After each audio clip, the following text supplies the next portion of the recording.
Le visa au pair, c'est la thématique dont je vais parler aujourd'hui.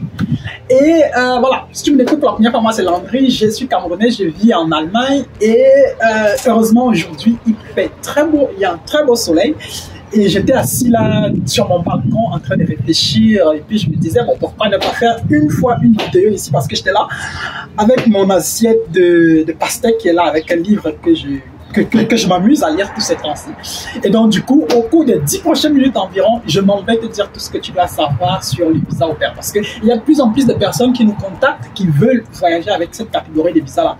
Et la question sur la crédibilité de cette catégorie de visa reste toujours d'actualité. Donc si tu me découvres la première fois, n'hésite pas à t'abonner sur cette chaîne. Si tu as des questions, laisse-les en commentaire, et également, si tu pourrais également aussi, à la fin de la vidéo, tu peux nous dire ce que toi également tu penses du visa au pair en 2024 ou en 2025. Installe-toi et dans les 10 prochaines minutes, je vais te dire tout ce que tu dois savoir sur les visas au pair, partant des conditions, des perspectives et même ce que c'est qu'un visa au pair.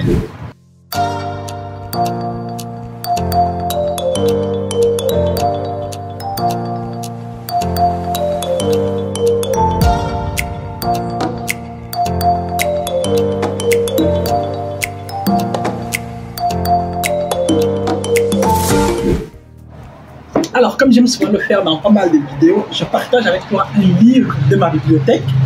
Et aujourd'hui, je suis en train de lire ce magnifique livre de Liliane Thuram intitulé Mes étoiles noires. Dans ce livre de plus de 300 pages, Liliane Thuram partage avec nous l'autre côté de l'histoire qu'on ne raconte généralement pas. Lorsqu'on va à l'école, on suit avec les inventions des Européens, mais très peu de fois on nous dit que les personnes d'origine africaine ont plus ou moins fait dans l'histoire. Et donc du coup, dans ce livre, Liliane Thuram se propose de partir de la Genèse jusqu'aujourd'hui en balayant les plus grandes figures de l'histoire africaine. C'est un livre que je t'invite à lire et c'est un livre que tu ne vas pas regretter, parce qu'il va forcément, ce que tu vas apprendre ici dedans va plus ou moins changer ta perspective d'un certain nombre de choses. Et donc, voilà, s'il faut aller de plein fouet dans le visa au pair, déjà, la première des choses qu'il faut savoir, c'est quoi? C'est qu'un visa au pair, quand on dit que tu voyages avec un visa au pair, c'est que dans la plupart des cas, tu vis par exemple en Afrique, au Cameroun, au Sénégal ou au Togo, et puis maintenant tu arrives en Allemagne ou en France ou au Luxembourg pour faire soit 6 mois, soit une année au pair. Pendant cette année au pair-là, tu vis dans une maison, c'est-à-dire tu vis dans une famille, et dans cette famille-là, généralement, tu accompagnes et tu assistes les personnes avec justement les enfants en bas âge. Ça peut être accompagner les enfants à l'école, ça peut être les aider à faire leurs devoirs le soir, peut-être les récupérer également aussi à l'école. Bref, c'est généralement des familles où le père et la mère travaillent, du moins les parents ou le parent travaille et a besoin justement d'une personne qui peut être là pour l'appuyer de telle sorte qu'il ne se sent pas trop délaissé et trop surchargé avec l'enfant. Et maintenant, au cours de cette année au pair-là, généralement, par exemple, si tu viens faire une année au pair en Allemagne, alors généralement, tu as fait également aussi des cours de langue parallèlement. C'est-à-dire, tu peux faire également aussi des cours de langue parallèlement. Et pendant ton année au pair, chaque mois, tu as un salaire. Bon, c'est pas vraiment un salaire, c'est une sorte d'argent de poche. Donc, on prend en note, je crois que c'est entre 390 et parfois jusqu'à 450 € par là, qu'on te donne par mois comme argent de poche. Et généralement aussi ta famille d'accueil te paye des cours de langue. En fait, en fonction des familles, tu peux également aussi avoir droit à un certain nombre d'autres choses. Parfois, si la famille d'accueil va en vacances, tu vas en vacances avec la famille d'accueil, justement à leurs frais, c'est pas toi qui payes ça. Donc si jamais ils vont en Espagne ou je sais pas trop à Ibiza ou dans les Caraïbes, tu seras forcément aussi de la partie.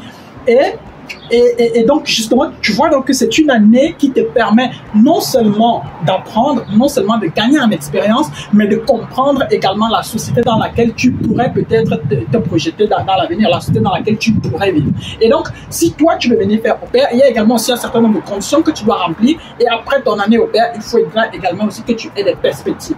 Quelles sont les conditions? Quelles sont les perspectives? Reste sur la vidéo et au cours des 2 prochains points, je vais te dire tout ce que tu dois savoir.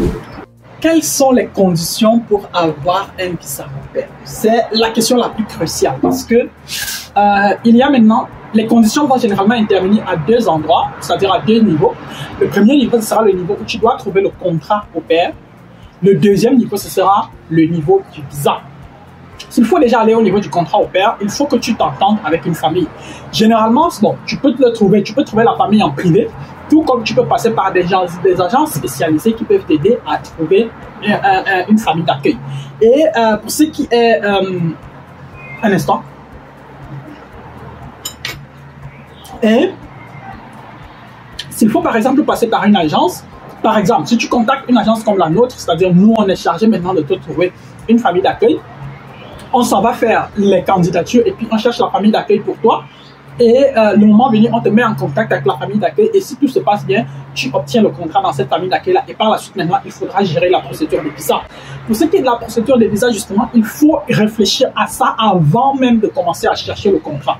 Parce que la faisabilité de ton dossier, il faut la déterminer avant de lancer la procédure. Parce que moi, ce que je dis toujours, c'est que le visa au pair est un visa très, très subjectif.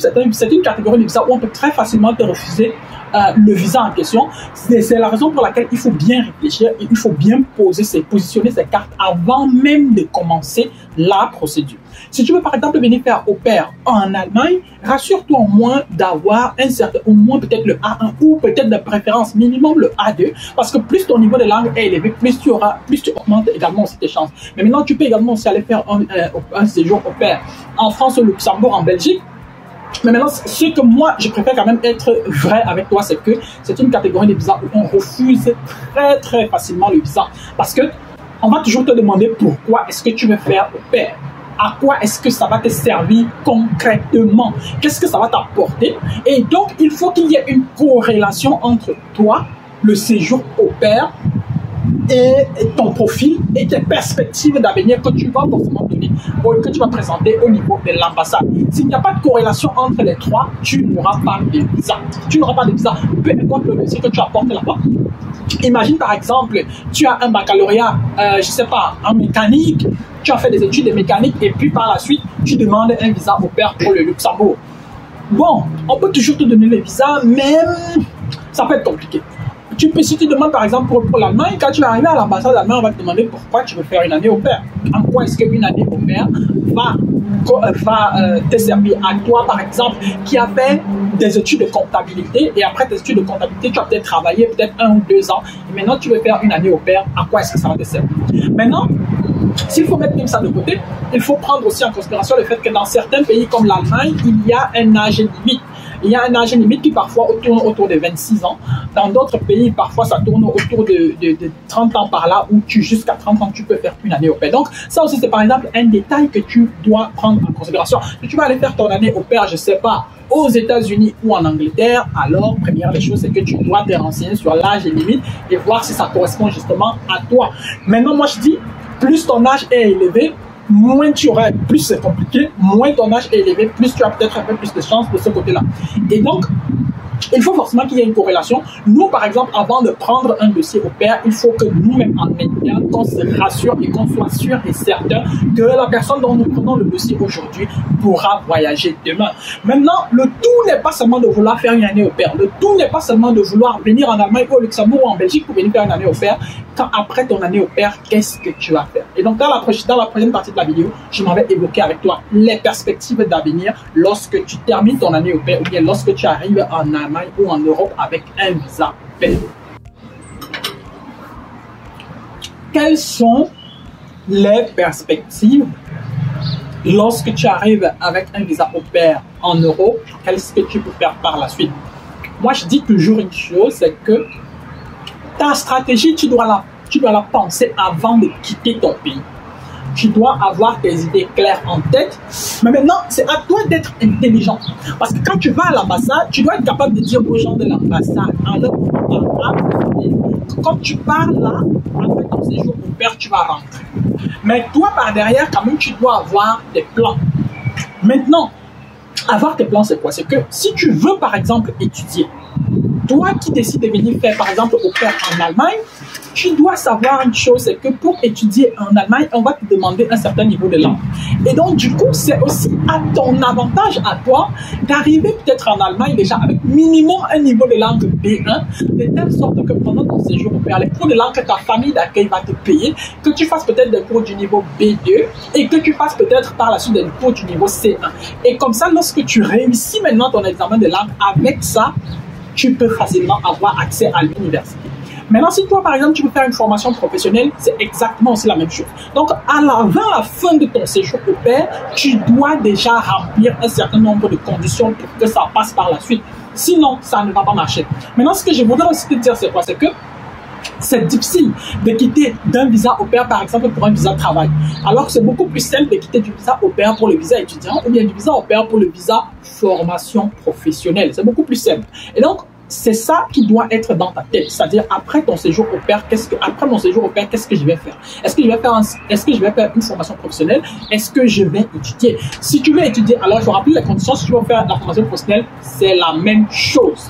Donc, les dés, ils seront de ton côté. Maintenant, le plus dur est d'avoir le visa. C'est vraiment là le plus dur. C'est le plus dur, il est d'avoir le visa. Maintenant, si tu viens d'un pays comme le Cameroun, avoir le visa au pair aujourd'hui est presque, je vais pas dire impossible, mais le problème avec le Cameroun aujourd'hui, c'est la durée pour obtenir des rendez-vous au niveau de l'ambassade. Donc, moi, je recommande généralement les gens, par exemple, si tu es du Cameroun et que tu veux par exemple avoir un visa au pair, il faudra passer par un autre pays. Il faudra peut-être passer par un autre pays africain où la durée d'attente d'un rendez-vous n'est pas aussi élevée que ça. Donc maintenant, si tu es dans notre pays, je ne sais pas, du Sénégal, du Togo ou du Burkina Faso, c'est beaucoup plus simple d'avoir les rendez-vous à partir de ces pays-là. Peut-être le Sénégal beaucoup moins aujourd'hui à cause de l'instabilité, mais on sait quand même que ça ira. Donc, mais si tu es quand même de ces pays-là, c'est beaucoup plus simple d'avoir un rendez-vous. Maintenant, si toi, par exemple, tu es Camerounais et que tu veux, par exemple, aussi aller dans ces pays-là, il faudrait également aussi que tu sois capable de monter un dossier qui soit recevable pour que tu puisses introduire ta demande de visa là-bas. Pour comment le faire, quelles sont les stratégies, c'est là où maintenant, si tu peux, par exemple, nous contacter pour qu'on mette à ta disposition notre expertise et notre savoir-faire. J'espère que tu as plus ou moins retenu deux, trois choses dans cette vidéo. Bon, moi, je suis assis, comme j'ai dit en fin de la vidéo, je suis assis sur mon balcon. Je profite du soleil. C'est pas tous les jours qu'on a du soleil ici. Et puis, je déguste ma pastèque, pas à pas. Et donc, je voulais juste faire un petit coucou, faire cette vidéo très rapidement, afin d'éclairer un peu plus ceux qui sont intéressés par le visa au pair en 2023 ou en 2024. J'espère que tu as regardé la vidéo. Et donc, en commentaire, tu peux également aussi me dire ce que tu penses du visa au pair. Si tu connais quelqu'un qui a eu un visa au pair, tu peux également aussi partager l'expérience avec nous. Si tu connais quelqu'un à qui on a refusé, ou bien si on t'a refusé le visa au pair, tu peux également aussi nous dire les raisons pour lesquelles on t'a refusé le visa au pair et peut-être aussi et nous dire peut-être comment tu as essayé de réagir par la suite, qu'est-ce que tu as fait pour que ça marche la prochaine fois. D'ici à là, si tu n'es pas abonné à la chaîne, n'hésite pas à t'abonner, n'hésite pas à liker la vidéo si elle t'a plu. Et puis, tu peux également aussi la partager avec toutes les personnes autour de toi qui sont intéressées par ce type de thématique. D'ici à notre prochaine vidéo, porte-toi bien, bienvenue à toi. Ciao, ciao.